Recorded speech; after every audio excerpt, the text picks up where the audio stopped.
process of discovering yourself to be the greater version of yourself. So for me, it all began from Edo State. I'm from Edo State, Nigeria. Come on. I went to school, went to secondary school, primary school, went to university.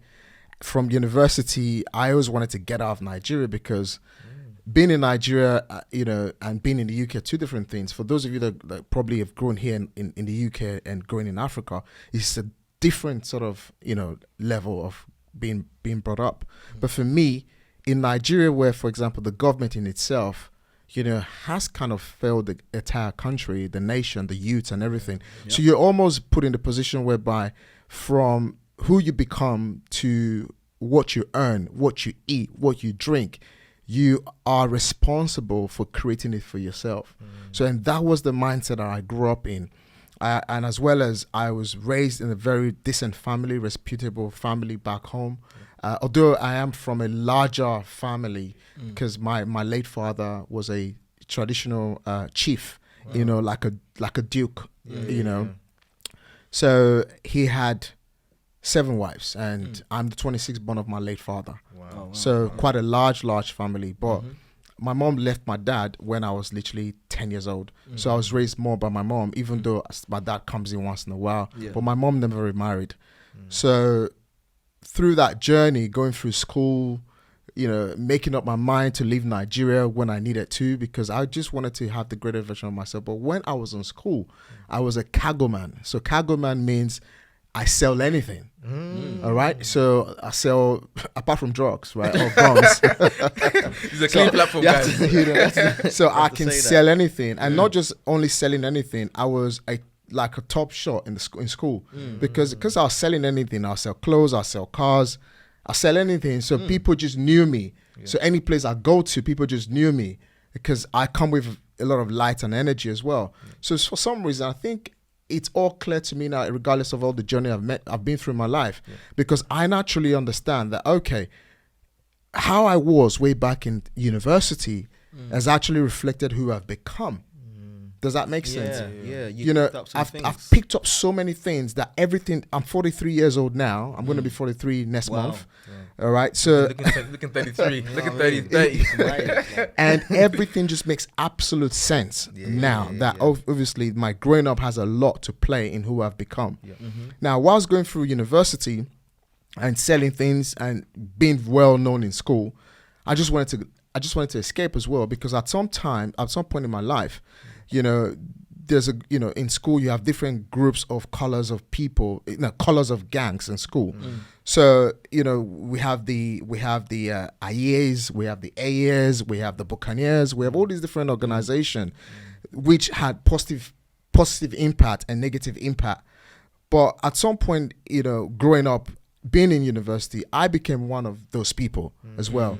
And the reason why I became one of those people, I was quite influential. I sold anything sellable.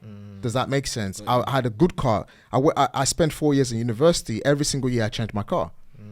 But because I was selling stuff, I was selling things. The best people knew me on the best club. So I was living that great life. But towards the final year of my being in school, the people who I thought I had security with, because I'm part of this guys now, this gang now, in the positive way, not the negative way. There were gangs in this part where, for example, they were rugged. When I mean rugged, if you mess about with them, bro, they take you out. So I was part of them. And I've never really gone deep into sharing this, but I really thought I'll share this because I know your audience is kind of very young people as well. So towards the last part of me being in university, I was almost like at risk of losing my life. That if I did not leave, I could be killed. And not just that, my business, selling things in Nigeria, in school, was also having its own challenges. So at that point in time, I remember telling myself, I'm gonna go to America. Applied for American visa, I didn't get it. UK obviously gave me the visa, and I just come.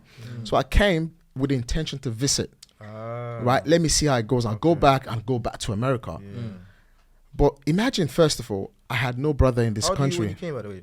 I was literally in my 20s. I was So that's when you finished university. Yeah, I came here probably at the age of 23, 23, 22. Still very young. Still very young. But no brother, no sister, no relative, nobody. Wow. And like, did you leave with urgency because of the gang and because your life was at risk? And I things like just that? I had to leave because all these things was happening. You know, there was wars. You know, one color fighting the other. Wow. You know, and way back in those days, the biggest thing that causes the problem is number one is money.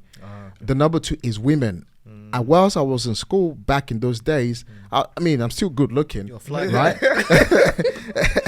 So I'm still good looking. So imagine like girls everywhere, you know? So, and the reason why I became part of it at that time was because I was selling things. I always made money. People buy stuff from me, not pay me in time. So I needed to protect myself. That was number one. Okay. Number two, you know, girls was always around me. So because I was kind of a ladies' man, right? So I had to also protect myself because I don't want to be in a situation where I probably hit the wrong girl with that's dating the wrong guy, then I could be killed and stuff like that. So that was the reason.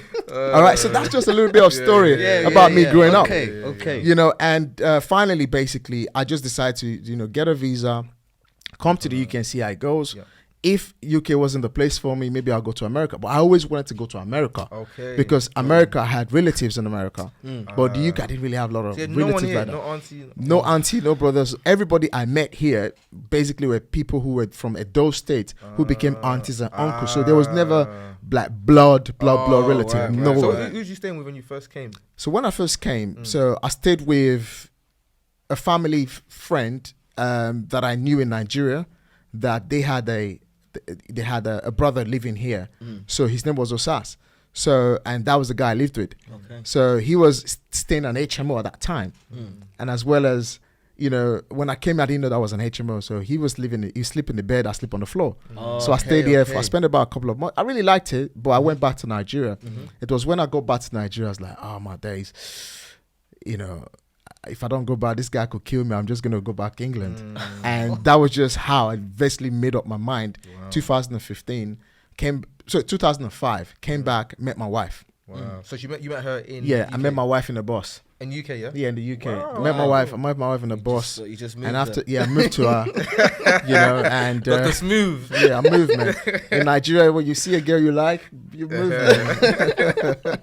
And I moved to her, you know, she didn't give me the number the first time, but eventually we met coincidentally a second time. And I said, you missed me the first time, you didn't give me your number the first time. You have to give me a number now. So when I came back, I found a reason to literally live in this country.